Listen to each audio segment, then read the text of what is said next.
What's going on, everybody? UFC Fight Night Teixeira versus Lewis took place this Saturday. It's now Monday. We'll be given a day for the results to marinate. And in this video, I'll be going through my the results for my predictions and breakdown for each fight that happened on the main card. All right, let's get right into it. All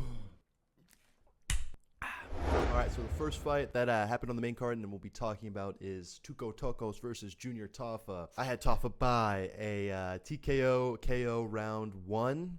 And that did not happen. This fight was very frustrating, but it was my fault because I bet on a Tafa brother to do something, and I bet that him going and losing weight and getting in shape and going down a division would mean that he would suddenly gain takedown defense, which did not happen. He did not gain any takedown defense. He did what Tafa bros do. He hurt his opponent on the feet and then struggled as soon as he was taken down and struggled on the ground there. And the whole first round, he was taken down and controlled. He hurt Tokos very bad on the feet a few times in the first round, but then was taken down and controlled. And then in round 2, he hurt Tokos so bad, and I saw that it really there was an opportunity for Junior Tafa to get the finish there, and he didn't get it. Tokos threw some sort of flying kick at him and was able to close the distance after he was hurt and then get on the takedown and take him down. Tafa tried his best to defend on the ground and he ended up getting submitted. Round 2, towards the end of the round, as you can see, total strikes doesn't really matter. Tokos had more, but they were ground and pound.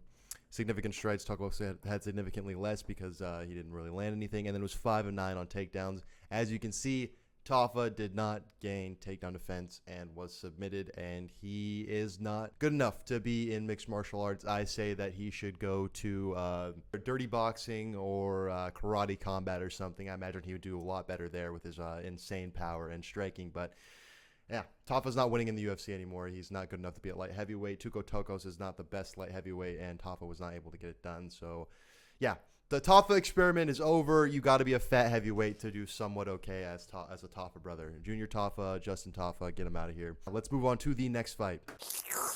Speed run it. All right, the next fight we're going to be talking about is Vitor Petrino versus Austin Lane. I had Vitor Petrino by round 1 KO. He ended up getting it done by submission instead. Austin Lane is not good. As far as light heavyweights going up to heavyweight, Vitor Petrino is like the perfect example. He didn't just get fat like Ryan Spann, and he didn't suddenly lose all skill he ever had. He went out there. It was a great display of grappling dominance. Austin Lane threw a kick. Vitor Petrino caught it, took him down easy, jumped on him, got the mount, and was able to submit Austin Lane with relative ease.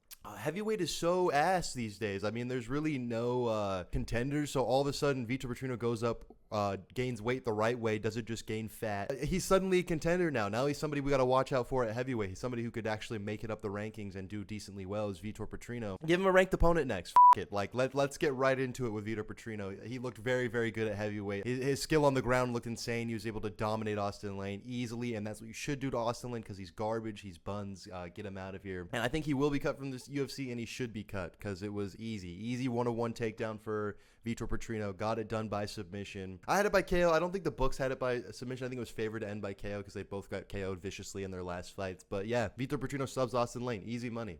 Good enough on that. I was right on that one, so that left me 1-1 on picks. And let's move on to the next fight. All right, the next fight we're talking about is Nate Landwehr versus Morgan Charriere. This is actually the last one that I watched live and was able to fully pay attention to. The rest of the 3 I sort of half watched because I was busy. But this fight was an absolute banger. I predicted Morgan Charriere by KO round 1 early, brutally, and it ended up being a brutal KO TKO round 3. Round 1, Morgan Charriere took that round. He was able to land more clean shots on Nate Landwehr. Nate Landwehr stayed in it as he usually does and was having really good success with straight shots against Morgan Charriere. He was having trouble moving his head. It was a lot closer than I thought it'd be in round 1, but I still did give Morgan Charriere the first. In the second round, Nate Landwehr won that round clearly. It started to look like Charriere was slowing down. It looked like it was about to be one of those comebacks. Nate Landwehr survives the storm and gets the comeback win. All the straight shots, he was stinging Morgan Charriere pretty clearly. And surprisingly, I thought Nate Landwehr was going to be the one to initiate the grappling, but it was actually Morgan Charriere who landed 2 of 5 takedowns, was able to take Nate Landwehr down. Landwehr was able to pop back up. I don't think there was a ton of control time. He was able to get up pretty easily. Yeah, round 2, Nate Landwehr won that pretty clearly in my opinion. I had it 1-1 going into the third. And then round 3, it was an absolute war. It was good back and forth. This got fight of the night. I think it was a really good fight. But yeah, pretty early into the round, Morgan Charriere catches Nate Landwehr pretty clean. Nate Landwehr's trying his best to fight back, but Charriere just said, F bucket and threw the whole kitchen sink at Nate Landwehr against the cage at the end. Was able to TKO him. It was pretty brutal. Morgan Charrier just stood there swinging hooks, like winging everything. He emptied the entire gas tank. Had Landwehr actually been able to survive that blitz, he definitely would have won. That was one of those moments where you're like, oh, well, okay, maybe Charrier's going to empty the gas tank here. Landwehr's going to survive. And then he dropped him pretty bad. It was a very good stoppage. He didn't go out cold, but he was dropped in. He was definitely out for several shots of that, but it was clean hooks that landed against Nate Landwehr and took him out, giving Morgan Charrier the win by TKO KO round 3. So I was correct. 2 of 3 so far. So yeah, I had the Toffa bro, which is a stupid pick. That was 0-1, then 1-1 with Petrino, and then 2-1 with Morgan Charrier. It was a brutal TKO KO, but Landwehr can never doubt Nate the Train, baby. The absolute durability of Nate is insane, and I'll never doubt it again. He was able to stick through it, and he looked way better on the feet than I thought he would against Charrier. I didn't think it'd be so competitive in moments, and Charrier definitely had a lot of trouble moving his head at certain points. Those jabs and straights from late Landwehr were landing with ease on Charrier in moments. But yeah, he ends up getting it done by TKO KO, kind of being a power difference, and that left me 2-1 on the main card. Let's go into the third from the top. Whew. The fourth fight on the main card was Calvin Kattar versus Steve Garcia. This one I predicted to a T, okay? I went back and watched this one because when it was live, I was only able to watch it partially, so I was half watching it, wasn't fully paying attention like I usually do. But yeah, it went about how I thought. Calvin Kattar's a bit washed. Steve Garcia is legit. It was a very fun boxing fight from the first 2 rounds from what I saw, but it really became a thing where Steve Garcia's power difference and Kattar was not able to land these counters that he was going for. Steve Garcia's pressure was just getting to him. He landed a lot of the better shots. I'm pretty sure this was a 30-27. Garcia won the first 2 rounds clearly, and then he ends up dropping him in the third. I did see that when I was watching. I was, oh, he's going out, because I had him by decision, and I was like, oh, maybe that's it. But no, Kattar, as I predicted, Kattar's durability held up, and he was able to stay defensively responsible enough to not get put away and to recover, but he lost pretty clearly. It's clear Kattar's lost a step or two. He didn't look horrible in this fight, but he just couldn't land the counters that he wanted to, couldn't land that right hand ever, those elbows ever. Garcia was just putting on a clinic against him, and that puts Steve Garcia up into the rankings, which is really good. It's definitely a great addition to the featherweight rankings. We got some fun matchups for Garcia. I believe he called out Yusuf Zalal. He called out a few other people that were either in the top 15 or just outside of it. So this was a dub. I absolutely predicted this to a T. Garcia got this done by decision. I had him by decision. I think there was you can check back in the video, but believe there was plus money on Steve Garcia by decision. Everyone assumed it'd be a KO either way. But yeah, look at these strike differences. I mean, look at that. Garcia really put it on him and was able to outland him. Everything was counted as a significant strike. Very, very, very good performance from Steve Garcia, and on to bigger, better things. Top of the rankings. Steve Garcia title shot. He's on a 7-fight win streak now, I believe. It was a 6-fight KO streak. Unfortunately, that came to an end, but I predicted it, so I'm happy about it. But yeah, Steve Garcia up at featherweight, guys. It's big news. On to the co-main event.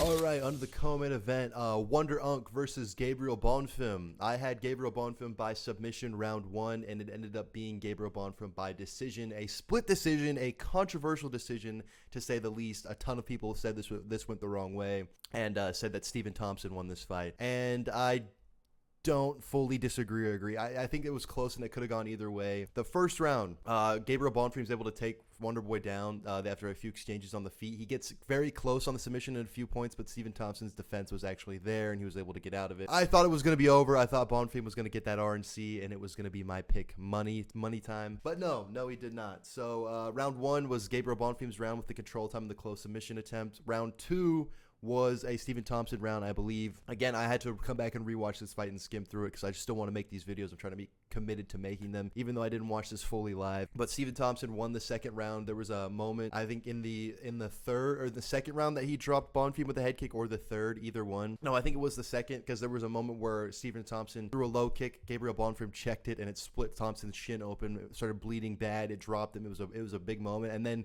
like a minute or something after that, he used that same leg to head kick Bonfim and drop him and hurt him bad and almost put him out in the second round. So it was a Stephen Thompson round, was round 2. And then round 3 was the controversial round. That's the one I skimmed through and watched a bit more of. What it really came down to was just a bit of control time from Gabriel Bonfim. He had more control time, but it was clear he wasn't trying to do anything with it. He wasn't trying to advance position or get any sort of offense off. He was just trying to hold him there because he knew that if he held him there, he'd get the win, which he did. But yeah, it was a sorry performance in round 3. I understand. Like, I assumed that the third round was going to go to Bonfim, but I could see how you'd want to score it for Thompson. It's kind of shitty a way for Thompson for the fight to end, especially if Stephen Thompson's 42 and you're going life or death with him and having to hold him down at the end. It's just a bit rough. It's a bit rough. Like, it's Bonfim was the villain clearly in this.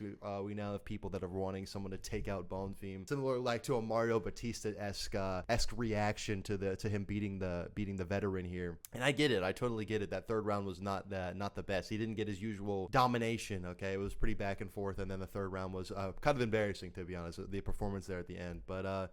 I understand why they went to Bonfim. I would have assumed it would have went to Bonfim when I was watching the third. But yeah, I hate going against Wonder Unk, man. Wonder Unk really did his thing there. He's not slowed down. He was able to drop Bonfim in moments. And he's not done. And Dana White in the post-fight press conference said that he wants Stephen Thompson to keep fighting, and I'm with it. But give him fun matchups, for f***'s sake. Stop giving him these rising contenders. Stop getting these dangerous guys. Let him have a fun matchup. Let him get a f***ing win.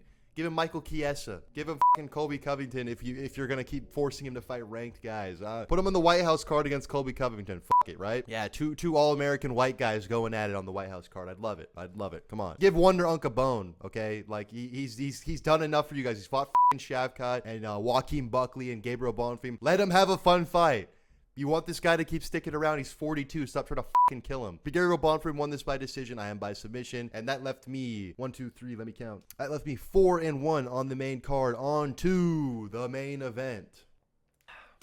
All right, in the main event, we had Derek Lewis, Tallison Teixeira. I had Tallison Teixeira by round 1 TKO. It ended up being Derek Lewis KO, guys. I mean, my balls was hot, is undefeated. I never should have gone against the American Black Beast, Derek Lewis. I'm absolutely a casual for picking Tallison Teixeira. All those things, but we have to talk about this stoppage. Okay, it was a bit controversial. Some people said it was an early stoppage. Some people didn't. Some people said it was perfectly fine. I have my take here. The stoppage was just fine. What else would you have wanted to happen? I could understand either the best case scenario, you stop it earlier or you stop it later. Derek Lewis starts out throwing some jump and switch kick, classic Derek Lewis fashion. Tallison Teixeira catches him with a jab or a straight. That's hard to, I can't remember. All I really saw was the finish. And Derek Lewis covers his eye and fakes like he's injured. He tries to catch him with a big overhand right. After Tallison Teixeira closes the distance, he misses.